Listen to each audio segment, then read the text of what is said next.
അപ്പൊ അതാണ് ഈ ഫ്രസ്ട്രേഷന്റെ കാര്യം. എന്താ പെണ്ണുങ്ങൾ മാത്രമേ തേച്ചിട്ട് പോവാറുള്ളൂ? നിങ്ങൾ ആണുങ്ങൾ എന്താ മോശക്കാരാണോ? എല്ലാ ആണുങ്ങളും നിന്റെ മറ്റവനെ പോലെയാന്ന് വിചാരിച്ചേ. നീ അവന്റെ കൂടെ എൻജോയ് ചെയ്തില്ലേ? അത് ലാഭാന്ന് വെച്ചോ. അല്ല മോശം.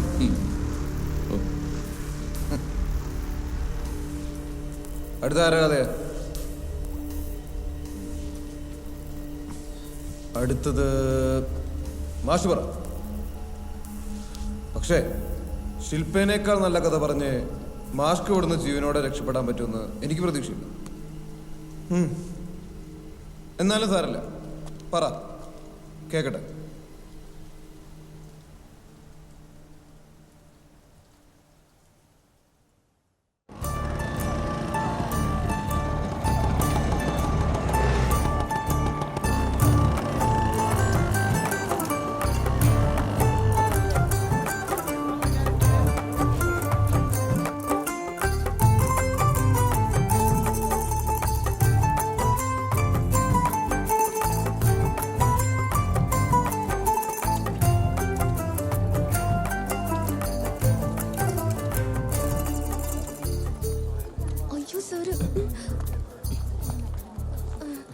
ഇത് വൻ പുഷ്പിച്ചാണോ? അല്ല സാർ. എന്താടാ കാണാവില്ലടാ, ഒരു പുഷ്പൻ ഇറങ്ങിയിരിക്കണം. ഈ പ്രായമായിട്ട് ഈ ആയിട്ട് തന്നെയാണോ കയ്യിലുള്ളത്? ഓ ഓ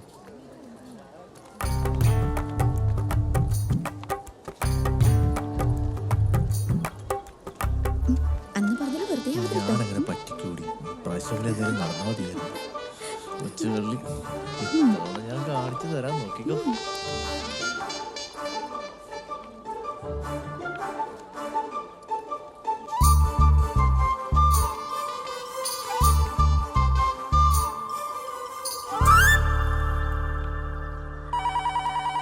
ഒരു മിനിറ്റ്. ഹലോ ഏട്ടാ,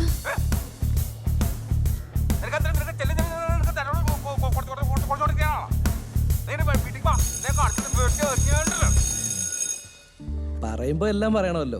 എന്റെ ഏട്ടൻ ഇതുവരെ എത്ര പെണ്ണ് കണ്ടിട്ടെന്ന് മൂപ്പർക്ക് തന്നെ യാതൊരു പിടിയില്ല. 10-35 വയസ്സ് വരെ ഏട്ടൻ പ്രാരാബ്ധക്കാരനായിരുന്നു. അച്ഛൻ മരിച്ചതിന് ശേഷം കുടുംബത്തിന് നെടുന്തൂണായിരുന്നു ഏട്ടൻ. പെങ്ങന്മാരെ കെട്ടിച്ചു വിട്ടതിന് ശേഷം കല്യാണം കഴിക്കത്തുള്ളൂന്ന് ഏട്ടന്റെ ഒരു വാശിയായിരുന്നു. പെങ്ങന്മാരുടെ കെട്ട് കഴിഞ്ഞു, അവര് ചിലരുടെ മക്കൾക്ക് കല്യാണ പ്രായാവുകയും ചെയ്തു. എന്നിട്ട് ഏട്ടൻ എന്തേ കല്യാണം കഴിക്കാത്തെന്ന് നിങ്ങൾക്ക് സംശയം തോന്നാം. വേറൊന്നുമല്ല, സങ്കല്പം. കെട്ടാൻ പോകുന്ന പെണ്ണിന്റെ ബുദ്ധിനെയും സൗന്ദര്യത്തിനെയും പറ്റിയുള്ള അമിതമായ സങ്കല്പങ്ങൾ. നമുക്കെന്നാ കാര്യത്തിലേക്ക് കിടക്കാം. നിങ്ങൾ കുട്ടിയെങ്കിൽ വിളിച്ചോളി. വേണ്ടപ്പാ, ഞാൻ അവളെ വിളിക്കുന്നില്ല. നിങ്ങളുടെ സങ്കല്പത്തിന് പറ്റിയ ഒരു കുട്ടിയല്ല എൻ്റെ മോള്. അല്ല, അതിപ്പോ കുട്ടിയെ കാണാൻ എങ്ങനെ പറയാൻ പറ്റുക? പറ്റും. എൻ്റെ മോള് BA വരെ പഠിച്ചിട്ടുള്ളൂ. ആദ്യം തന്നെ 4 പേപ്പർ കിട്ടാനുമുണ്ട്. പിന്നെ കാണാനാണെങ്കിൽ ഓക്കെ എൻ്റെ നിറോ ദാ ഇവളുടെ തടിയോ. മാഷിന്റെ സങ്കല്പമൊക്കെ ആയിട്ട് പൊരുത്തപ്പെട്ടു പോകുമെന്ന് എനിക്ക് തോന്നുന്നില്ല.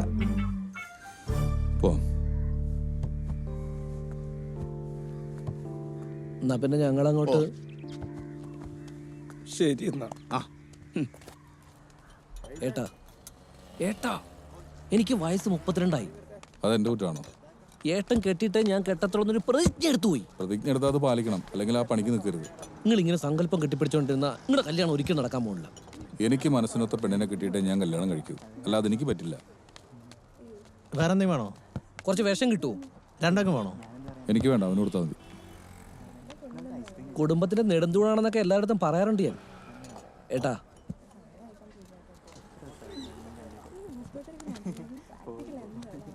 ഇവർക്കൊക്കെ നാണമില്ലേ പബ്ലിക്കായിട്ട് വന്ന് കൊഞ്ചിക്കുഴയാൻ? ഇതിന്റെ പേരാണ് ക്രിമികടി. ഇക്കാലത്ത് മനസ്സിലെങ്കിലും പ്രേമിക്കാത്ത മനുഷ്യരുണ്ടോ? ഒരാളുണ്ട്, ഞാൻ. ഞാൻ മനുഷ്യരുടെ കാര്യമാണ് പറഞ്ഞു. ഞാൻ ഇറങ്ങുക, എനിക്കൊരാളെ കാണാനുണ്ട്.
ചേട്ടാ സമയം എന്തായി? ഏ സമയം എന്തായി? 5:30. 5:30. ചേച്ചി സമയം എന്തായി?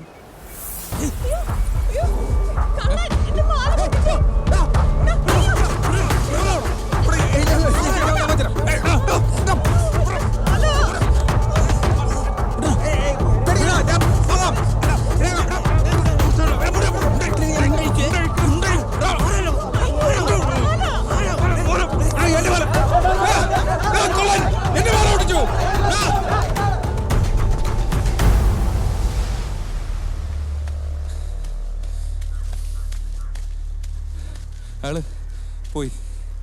ഞാൻ കാരണം സാറിന് ബുദ്ധിമുട്ടായല്ലേ? അത് സാരില്ല. എന്നാലും എന്നെ സഹായിക്കാൻ വന്നതിനെ കൊണ്ടല്ലേ സാറിന്റെ മാലയും പോയത്? അത് കുഴപ്പമില്ല. എത്ര പവനുണ്ടായിരുന്നു? 3.5 പവൻ. ഈശ്വര, ഇയാളുടെയോ?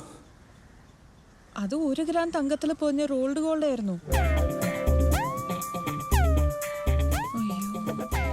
1 ഗ്രാം തങ്കത്തിന് വേണ്ടിയിട്ടാണോ ഇത്രയും ഒച്ച വെച്ചത്? അത് പിന്നെ പെട്ടെന്നുണ്ടായ ഒരു ഷോക്കില് അറിയാണ്ട് വിളിച്ചു പോയതാ. എന്താ പേര്? മീര. എന്ത് ചെയ്യുന്നു? സരസ്വതി മ്യൂസിക്കൽസില് ടൗണിലെ വർക്ക് ചെയ്യുന്നു. ആ, ഓക്കെ. എൻ്റെ പേര് അനന്തകൃഷ്ണൻ. ഞാൻ ദേവഗിരി കോളേജിലെ പ്രൊഫസറാണ്. ആ, മീരയുടെ ഫാമിലിയൊക്കെ?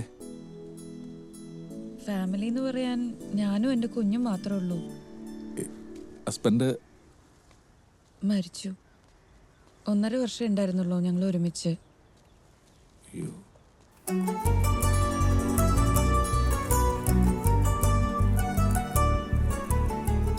സാറിന്റെ ഫാമിലി എല്ലാം? എന്താ? സാറിന്റെ വീടും കുടുംബമൊക്കെ? വീടുണ്ട്. മീര ഉദ്ദേശിച്ച രീതിയിലുള്ള ഫാമിലി ഒന്നും എനിക്കില്ല. I am not married. അതെന്താ, വല്ല ചൊവ്വാദോഷമോ വല്ലോ? അങ്ങനെയൊന്നുമല്ല. എൻ്റെ സങ്കല്പത്തിലുള്ള ഒരാളെ എനിക്ക് കിട്ടിയിട്ടില്ല. നോക്കിക്കൊണ്ടിരിക്കുക. ശരി, എന്നാ എത്രയും വേഗം സാറിന് അങ്ങനെ ഒരാളെ കിട്ടട്ടെ. Thank you. ശരി, എന്നാല് കാണാട്ടോ.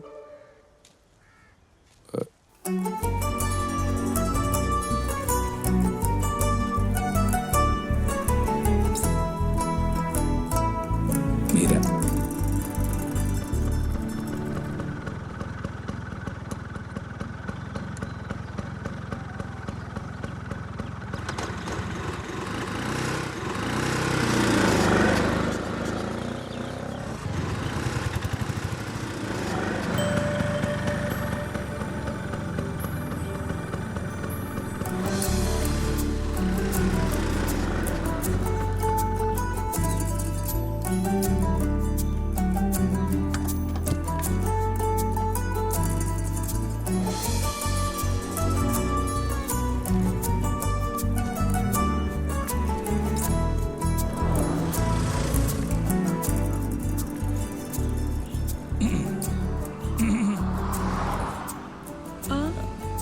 സുഖായിരുന്നോ? ഞാൻ കണ്ടില്ല കേട്ടോ.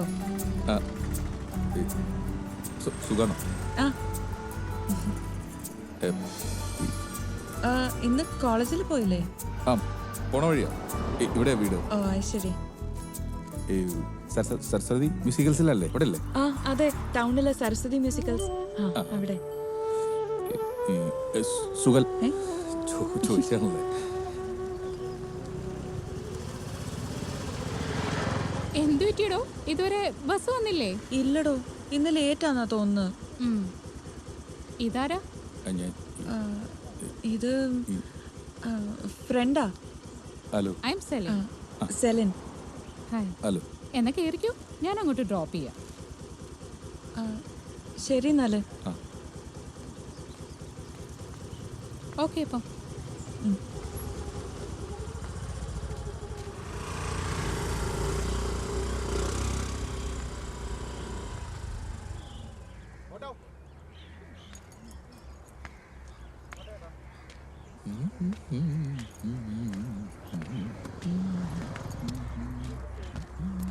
അങ്കിളെ, പാളയത്തേക്ക് ഒരു ലിഫ്റ്റ് വരുമോ? ആരുടെ അങ്കിള്? പാളയത്തേക്ക് ഒരു ലിഫ്റ്റ്. ഞാൻ പാളയത്തേക്കല്ല. ഞാൻ കണ്ട്. എന്ത് കണ്ടു? ആ ചേച്ചീനെ ട്യൂൺ ചെയ്യണത്. വർക്കൗട്ടായാ? ഈ സ്റ്റൈലൊക്കെ ഒന്ന് മാറ്റി പിടിക്ക്. ഇതൊക്കെ പഴഞ്ചനാണ്. ആ ചന്ദനക്കുറിയും ജുബയും മുണ്ടും ഒക്കെ ഒന്ന് മാറ്റി കഴിഞ്ഞാല് ചേട്ടൻ ചുള്ളനാണ്. പിന്നെന്താണ് സീന്? സ്റ്റൈലൊക്കെ ഒന്ന് മാറ്റി പിടിച്ചാൽ മതി, ഒക്കെ സെറ്റാണ്. ചേച്ചി ഓക്കെ പറയും. ഒരു ലിഫ്റ്റ് വരുമോ പാളയത്തേക്ക്? കേറ്. താങ്ക്